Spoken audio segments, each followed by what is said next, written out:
Assalamualaikum warahmatullahi wabarakatuh. Selamat berjumpa kembali. Semoga Ananda semua dalam keadaan sehat walafiat. Materi kali ini kita akan membahas tentang teks eksplanasi. Kompetensi dasar 3.3 mengidentifikasi informasi, yakni berupa pengetahuan dan urutan kejadian dalam teks eksplanasi secara lisan dan tulisan. 4.3 mengonstruksi informasi atau pengetahuan dan urutan kejadian dalam teks eksplanasi secara lisan maupun tulisan.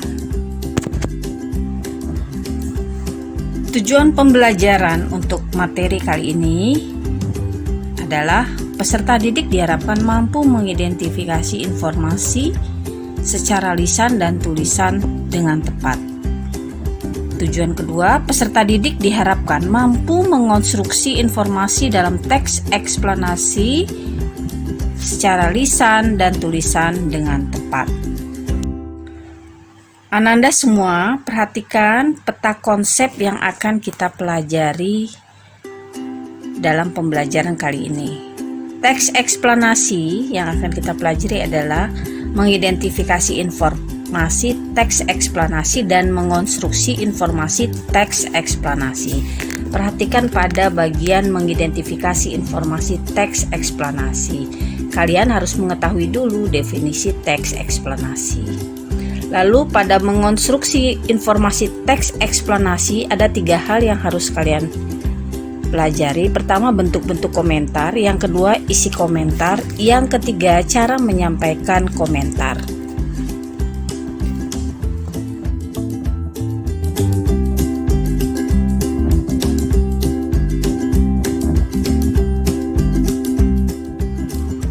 Berikut ini adalah definisi untuk teks eksplanasi.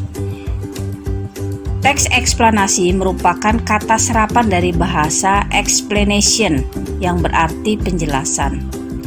Teks eksplanasi adalah teks yang menjelaskan suatu proses tentang asal-usul atau perkembangan suatu fenomena yang berupa peristiwa alam, sosial, maupun budaya. Karakteristiknya atau ciri dari teks eksplanasi adalah berupa fakta-fakta atau pernyataan-pernyataan yang memiliki hubungan sebab akibat atau kausalitas. Genrenya, teks eksplanasi ini termasuk ke dalam genre teks narasi prosedural, yaitu teks yang menceritakan prosedur atau proses terjadinya sesuatu secara kronologis. Sekarang kita perhatikan bentuk-bentuk komentar terhadap teks eksplanasi, ya. Ada yang berbentuk saran, ada yang berbentuk dukungan, ada yang berbentuk pertanyaan, ada yang berbentuk sanggahan, ada yang berbentuk kritik.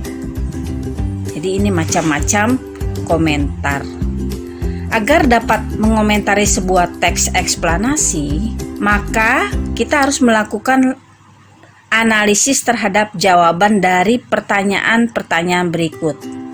Pertama, fenomena apa yang menjadi fokus pembahasan teks tersebut? Yang kedua, bagaimana dengan perinciannya? Apakah sudah disampaikan dengan proses yang jelas?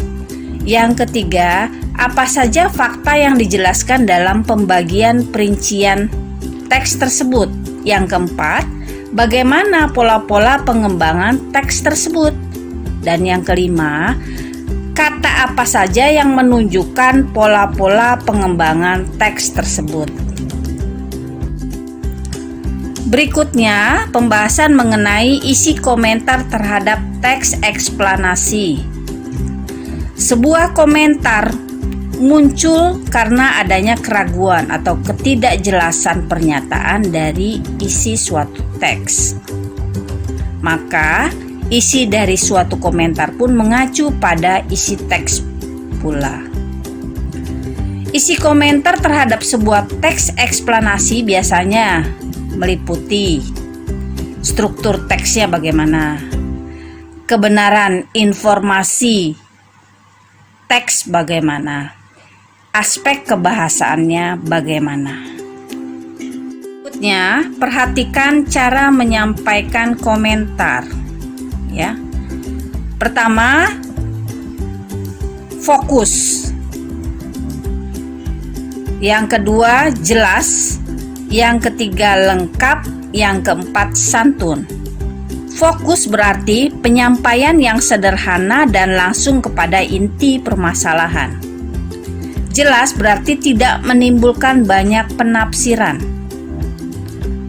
Lengkap berarti penyampaian yang didukung oleh alasan atau fakta yang kuat. Santun berarti meliputi pilihan kata atau diksi serta sikap saat penyampaian komentar. Sekianlah pembahasan materi mengenai teks eksplanasi. Semoga pembahasan materi kali ini bermanfaat untuk Ananda semua.